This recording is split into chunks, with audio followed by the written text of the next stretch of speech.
ಶ್ರೀ ಗುರುಭ್ಯೋ ನಮಃ. ವೀಕ್ಷಕರೇ, ಇವತ್ತಿನ ಈ ಒಂದು ವಿಡಿಯೋದಲ್ಲಿ ನಾನು ನಿಮಗೆ 2026ರ ಪರಾಭವ ನಾಮ ಸಂವತ್ಸರದ ಯುಗಾದಿ ಹೊಸ ವರ್ಷದ ನಂತರ ಕುಂಭರಾಶಿಯವರ ಸಂಪೂರ್ಣ ಭವಿಷ್ಯವನ್ನು ಈ ಒಂದು ವಿಡಿಯೋದಲ್ಲಿ ತಿಳಿಸ್ಕೊಡ್ತೇನೆ. ಸಂಪೂರ್ಣ ಮಾಹಿತಿಗಾಗಿ ನಮ್ಮ ಈ ಒಂದು ವಿಡಿಯೋನ ಕೊನೆವರೆಗೂ ನೋಡಿ.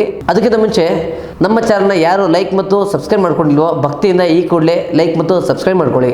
ಮೊದಲನೇದಾಗಿ ಕುಂಭರಾಶಿಯವರ ಗ್ರಹಗಳ ಸಂಚಾರದ ಬಗ್ಗೆ ನೋಡೋದಾದರೆ, ಶನಿಯು ನಿಮ್ಮ ರಾಶಿಯಲ್ಲಿ ಜನ್ಮಸ್ಥಾನದಿಂದ ಅಂದರೆ 2ನೇ ಮನೆಯಲ್ಲಿ ಪ್ರವೇಶಿಸ್ತಾನೆ.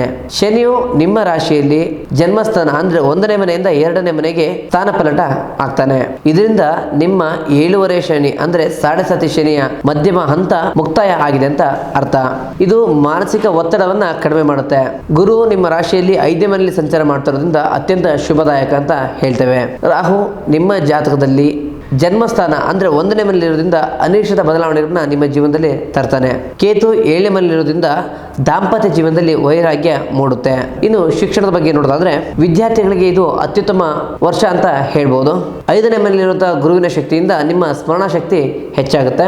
ಉನ್ನತ ವ್ಯಾಸಂಗಕ್ಕಾಗಿ ಬೇಕಾದಂತಹ ಧನ ಸಹಾಯ ನಿಮಗೆ ಲಭಿಸುತ್ತೆ. ಸ್ಪರ್ಧಾತ್ಮಕ ಪರೀಕ್ಷೆಗಳಲ್ಲಿ ನೀವು ನಿರೀಕ್ಷೆ ಮಾಡೋದಕ್ಕಿಂತ ಹೆಚ್ಚಿನ ಫಲಿತಾಂಶವನ್ನು ನೀವು ನೋಡ್ತೀರಾ. ಇನ್ನು ವೃತ್ತಿ ಮತ್ತು ಉದ್ಯೋಗದ ಬಗ್ಗೆ ನೋಡೋದಾದರೆ, ವೃತ್ತಿ ಜೀವನದಲ್ಲಿ ಸ್ಥಿರತೆ ಬರುತ್ತೆ. ಜನ್ಮ ಶನಿಯ ಪ್ರಭಾವದಿಂದ ಕೆಲಸದಲ್ಲಿನ ಒತ್ತಡ ಸ್ವಲ್ಪ ಪ್ರಮಾಣದಲ್ಲಿ ದೂರ ಆಗುತ್ತೆ. ಉದ್ಯೋಗದಲ್ಲಿ ಕೆಲಸದ ಕಡೆ ನಿಮ್ಮ ಮಾತಿಗೆ ಹೆಚ್ಚಿನ ಪ್ರಶಂಸೆ ಸಿಗುತ್ತೆ. ಕಚೇರಿಯ ರಾಜಕೀಯದಿಂದ ದೂರ ಇರೋದು ತುಂಬ ಒಳ್ಳೆಯದು.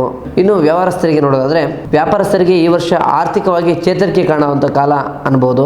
ಕೇತು 7ನೇ ಮನೆಯಲ್ಲಿರೋದ್ರಿಂದ ಪಾರ್ಟ್ನರ್ಶಿಪ್ ಬಿಸ್ನೆಸ್ ಮಾಡಬೇಕಾದ್ರೆ ಸ್ವಲ್ಪ ಸ್ಪಷ್ಟತೆ ಇರಲಿ. ರಿಯಲ್ ಎಸ್ಟೇಟ್, ಶಿಕ್ಷಣ ಸಂಸ್ಥೆ ಅಥವಾ ಆಭರಣ ವ್ಯವಸ್ಥೆಯಲ್ಲಿ ಆಭರಣ ವ್ಯಾಪಾರಿಗಳಿಗೆ ಈ ವರ್ಷ ತುಂಬ ಅತ್ಯಂತ ಲಾಭದಾಯಕ ಅಂತ ಹೇಳ್ಬೋದಾಗುತ್ತೆ. ಇನ್ನು ಪ್ರೀತಿ ಜೀವನ ಬಗ್ಗೆ ನೋಡೋದಾದರೆ, ಪ್ರೇಮ ಜೀವನಕ್ಕೆ ಗುರುಬಲ ಇರೋದ್ರಿಂದ ಅತ್ಯಂತ ಸುಂದರವಾದ ಕ್ಷಣವನ್ನು ಕಳಿತೀರಾ. ನಿಮ್ಮ ಪ್ರೀತಿಯನ್ನು ಮನೆಯಲ್ಲಿ ಒಪ್ಪುವಂಥ ಸಾಧ್ಯತೆ ಹೆಚ್ಚಾಗಿದೆ. ಯಾರೆಲ್ಲ ಮದುವೆ ಆಗಿಲ್ಲ ಅವರಿಗೆಲ್ಲ ಈ ವರ್ಷ ಮದುವೆ ಅಂದರೆ ಕಂಕಣ ಬಲ ಕೊಡುವಂಥ ಸಾಧ್ಯತೆ ಹೆಚ್ಚಾಗಿದೆ. ಸಂಗಾತಿಯೊಂದಿಗೆ ಸಮನ್ವಯ ಸಾಧಿಸಲು ಕೇತುವಿನ ಪ್ರಭಾವದಿಂದ ಸ್ವಲ್ಪ ಶ್ರಮ ನಿಮ್ಮೆಯನ್ನು ಕೂಡ ಬೇಕಾಗ್ತದೆ. ಇನ್ನು ಕುಟುಂಬದ ವಿಚಾರವಾಗಿ ನೋಡೋದಾದರೆ, ಕುಟುಂಬದಲ್ಲಿ ಸಂತೋಷ ಮತ್ತು ನೆಮ್ಮದಿ ಮರುಕಳಿಸುತ್ತೆ. ಮಕ್ಕಳ ಕಡೆಯಿಂದ ಅತ್ಯಂತ ದೊಡ್ಡ ಶುಭ ವಾರ್ತೆಯನ್ನು ಕೇಳ್ತೀರಾ. ಹಿರಿಯರ ಬೆಂಬಲ ಸದಾ ನಿಮ್ಮ ಮೇಲೆ ಇರ್ತದೆ. ಸಮಾಜದಲ್ಲಿ ನಿಮ್ಮ ಗೌರವ ಮತ್ತು ಪ್ರತಿಷ್ಠೆ ಹೆಚ್ಚಾಗ್ತದೆ. ಇನ್ನು ಆರೋಗ್ಯದ ವಿಚಾರವನ್ನು ನೋಡೋದಾದರೆ, ಆರೋಗ್ಯದಲ್ಲಿ ಚೇತರಿಕೆ ಮತ್ತು ಸುಧಾರಣೆ ಕಂಡುಬರ್ತದೆ. ಜನ್ಮ ಶನಿಯಿಂದ ಉಂಟಾದಂತಹ ಮಾನಸಿಕ ಕಿರಿಕಿರಿ ದೂರ ಆಗ್ತದೆ. ರಾಹು ಜನ್ಮಸ್ಥಾನದಲ್ಲಿರೋದ್ರಿಂದ ಅತಿಯಾದ ಆಲೋಚನೆ ನಿಮ್ಮನ್ನು ಕಾಡಬಹುದು. ಸರಿಯಾದ ನಿದ್ರೆ ಮತ್ತು ಧ್ಯಾನದಿಂದ ಇದನ್ನು ಹೋಗಲಾಡಿಸ್ಬೋದು. ಈ ಒಂದು ರಾಶಿಯವರ ಪರಿಹಾರ ಮಾರ್ಗವನ್ನು ನೋಡೋದಾದರೆ, ಪ್ರತಿ ಗುರುವಾರದಂದು ಗುರು ಸ್ತೋತ್ರವನ್ನು ಪಠನೆ ಮಾಡಿ. ದಕ್ಷಿಣಾಮೂರ್ತಿ ದೇವಸ್ಥಾನಕ್ಕೆ ಭೇಟಿ ನೀಡಿ. ಕೇತುವಿನ ಶಾಂತಿಗಾಗಿ ಸಂಕಷ್ಟ ಚತುರ್ಥಿ ಎಂದು ಪೂಜೆ ಮಾಡಿ.